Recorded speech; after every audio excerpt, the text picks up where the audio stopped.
Hi everybody, I'm Joey Paul and I'm an indie author and welcome back to my channel. I write young adult fiction across a variety of genres, and if you think that might interest you, then think about subscribing below. I've done videos in the past about disability tropes that I hate in fiction, which I will link up in the cards. I've talked about it a lot and it's also been one of my highest watched videos. The same can be said for most videos I do that deal with disability in some way. Today, rather than talking about disability tropes I hate, I thought I could give you some ideas about how to avoid falling into the trap of perpetuating those stereotypes and tropes that actively harm disabled people. I have a lot of other videos on disability and I will link the playlist up in the cards. So here we go. Number 1. Research is your friend. This seems obvious, but a lot of people will skip this step. They will decide that either they know people with disabilities or they won't be using tropes because they've got a handful of ideas, and anyway, they'll do it their way and it'll be fine. Now, I don't say that to be a bitter and twisted person, but because it's the mindset of a lot of people writing disabilities. They either know someone or assume they'll do a good enough job, and a lot of the time, they just don't. I'll talk more about disabled people not being a monolith later, but for the moment you have to realise that not all disabilities are the same. While there's this idea that to be accessible you must only have a ramp, the same can be applied to writing disabled characters. If you think it worked for one character you read in this or that book because they have a similar condition, or even a completely different one, then you're already on the wrong path. I have several chronic conditions and disabilities. I'm not going to be the exact same as someone else with the exact same condition. You need to do your research. And I don't just mean a cursory glance at Google, but serious research. I know that a lot of the time people hear that word and think, I just won't bother if I need to do all that work. But if you're willing to do research for hours upon hours for something other than disability, then you need to question why that is. Like, I've written books with characters that have my exact same condition and I still have to do research. It's not a case of me knowing how my conditions and disabilities affect me, but knowing that there are a wide variety of symptoms that I have or don't, that my character will or won't. It's just about being prepared to shape your character into an actual 3D human, rather than some 2D person you slipped in because you wanted to claim that diversity point. Trust me, when this happens, we know, we can tell, and it's not a good look. Number 2. Sensitivity readers are a must. Why do you need to do this if you've done your research? Because reading about it online or even talking to 1 or 2 people in person, not the same. If they haven't actually read all of your book, then you can't possibly be sure that you did a good job. And when I talk about sensitivity readers, you need to pay them for their time. You're paying your editor, at least I hope you are. You should be paying your sensitivity reader too. Think about it, you're asking them to devote hours upon hours of their time to your manuscript. You're asking them to provide details and feedback that will allow you to fix your mistakes and craft a believable character. That's not a quick I read it and liked it job.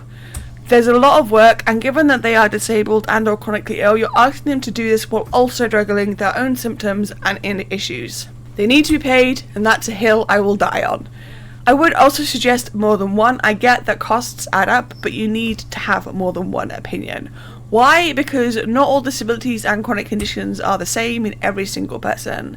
Like, if you get a cold and your best friend does too, you don't feel the exact same way as them. You might have symptoms in common, but your bodies won't produce the exact same issues. Everyone is different, and the same applies to the exact same disabilities.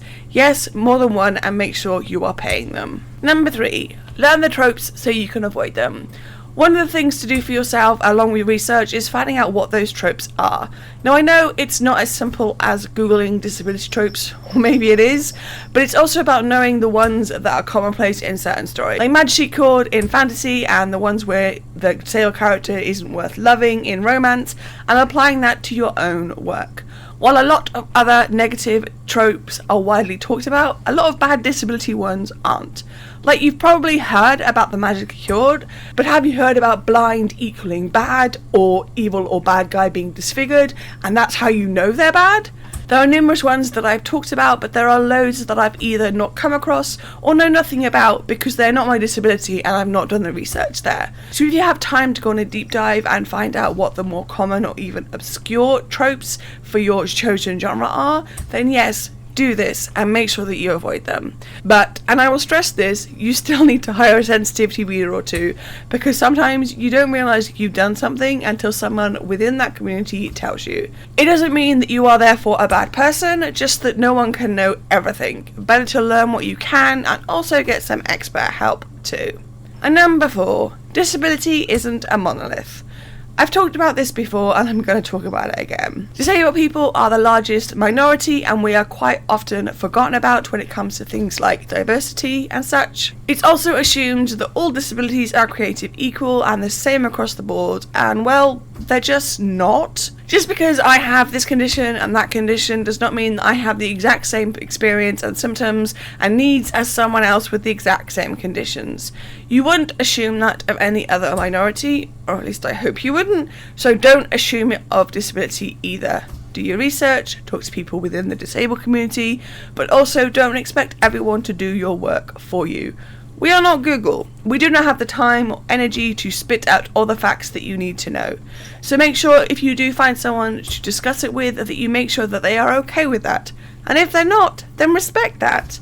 You do need to do the majority of your own legwork as you would for anything else in researching for your story. So yeah, we're not a monolith and everyone's experience is different and valid. So there we go, those are basically my 4 tips when it comes to avoiding bad disability tropes and how to craft your work so that it is a positive representation of disability.